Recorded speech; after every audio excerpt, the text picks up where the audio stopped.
Pemirsa, Anda kembali di Newsroom dan kita akan mengikuti pemirsa keterangan pers dari Menteri HAM terkait dengan isu-isu terkini berikut ini. Tentang Presiden Prabowo di Amerika itu, Menteri Luar Negeri, Menteri Sekretaris Kabinet dengan Menteri Hak Asasi Manusia bertiga yang mendampingi, dengan Rosan Menteri Investasi berempat mendampingi. Kami menyaksikan begitu hebatnya Presiden. Kenapa? Karena Presiden kita ini sudah menikmati makanan yang enak, pendidikan yang hebat, ya, sehat, kenyang, pintar. Karena itulah Presiden mau ingin, ya seperti kehidupannya itu juga harus dirasakan oleh rakyatnya. Maka uangnya diperuntukkan untuk kepentingan orang kecil, rakyat, supaya suatu saat Prabowo baru muncul untuk bisa menaklukkan dunia, Pak. Kita bisa menjadi champion, pemenang. Saya saksikan sendiri di tengah-tengah seluruh kepala negara bagaimana Prabowo dengan kehebatannya dia bisa menjadi pemimpin yang mempengaruhi seluruh kebijakan kepala negara yang hadir dalam majelis umum PBB. Karena itulah saya meyakini bahwa program ini diluncurkan untuk kepentingan bangsa Indonesia pada masa yang akan datang. Mungkin 20 tahun yang akan datang, mungkin 50 tahun yang akan datang, bahkan 100 tahun yang akan datang. Bahwa ada dalam pelaksanaan perlu kita kontrol, kita awasi, ya. Tapi jangan seakan-akan program itu tidak bagus. Saya kasih tahu ada dua teori. Ini teori yang saya mau kasih tahu. Kita tahu kan namanya teori hukum Pareto. Hukum Pareto itu dalam sesuatu masalah, satu masalah ini dia bisa menyebabkan seluruh masalah jadi rusak kalau homogene.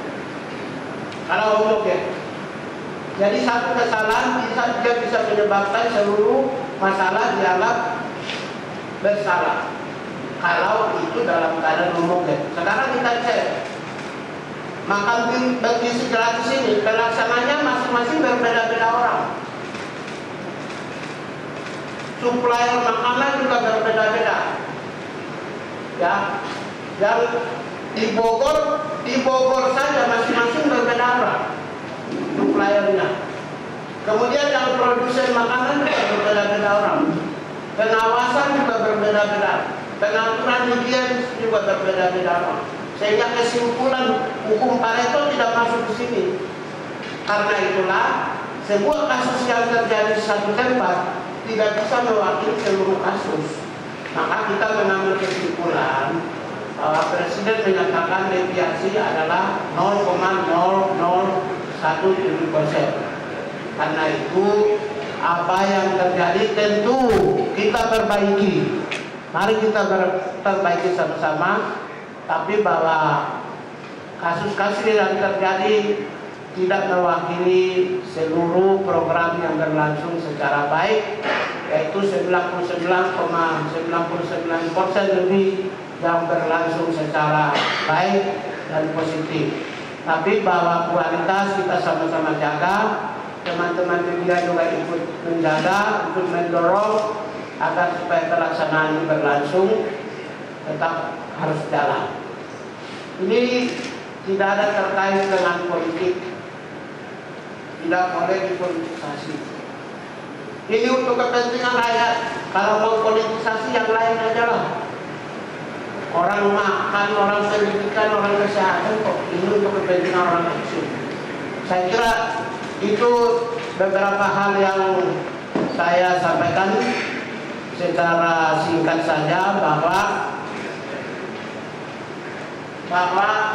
mari kita bangun opini positif untuk memajukan bangsa secara bersama-sama, karena ini untuk bonum komune, kepentingan umum.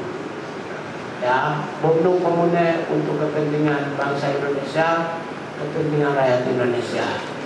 Baik yang ada di perkotaan, metropolis, maupun juga yang ada di daerah-daerah pinggiran secara bersama. Baru 31 juta Ya, diharapkan untuk ke depan bisa bertambah sampai 80 juta, sampai 100 juta, supaya pelaksanaan program ini berlangsung secara baik.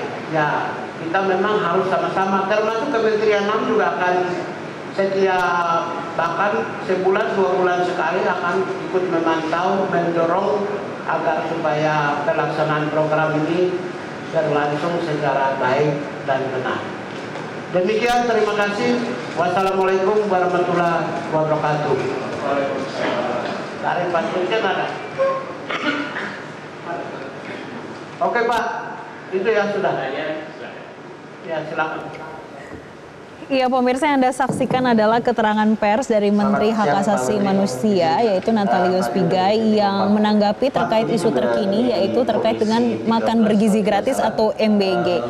Saat konferensi pers, ia mengatakan dan juga mengajak masyarakat untuk sama-sama membangun optimisme, terutama terkait dengan program flagship pemerintah saat ini untuk mendukung keberlangsungan dan juga mencapai target ke depannya, yaitu generasi emas di tahun 2045. Pemirsa, pembahasan terkait MBG sebetulnya pada hari ini juga sedang dibahas di DPR, terutama di Komisi 9 DPR RI, yang mana pada hari ini sejak tadi pagi sudah ada Menteri Kesehatan, Menteri Kependudukan dan Pembangunan Keluarga, dan juga Kepala Badan Pengawas Obat dan Makanan atau BPOM terkait dengan penanganan kasus MBG.